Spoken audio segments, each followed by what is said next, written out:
Կելա, ոչ իրազեկելա, ոչ հարգանքի տուրք համատուցել, ոչ մի բան, այսինքն ամեն կերպ փորձել մոռացության տալ այս մարդիկ, մոռացության տալ հայ ժողովրդի մասնակցությունը այս ամեն ինչին, ընդհակառակը ուրիշ քողի տակ ներկայացնել, որ եթե Ստալինգրադում ուրեմն պարտվեին խորհրդային զորքերը, մենք ունենալու էինք ազատ անկախ եւ միացյալ Հայաստան։ Այ խեղկատակ Դուք պարտվեիք Թուրքիան արդեն պատրաստում էր մտնի Հայաստան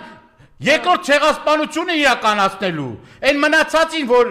մեզ ասում էին, որ դուք էլ ուրեմն այդքան տեղը ձեր գերեզմանի համար շատ է, գալիս էին երկրորդ անգամ ցեղասպանություն էթնիկ զտում կատարելու։ Այդ ում ես ինչ ասում։ Այ գյորբագյոր։ Այո, գյորբագյոր։ Դուք ովքեր եք, ես զարմանում եմ օրինակ, սրանց Հատուկ գտել եմ ոնց են սրանց գտնում, ոնց են սրանց պեղում եւ ոնց 100 երեսանի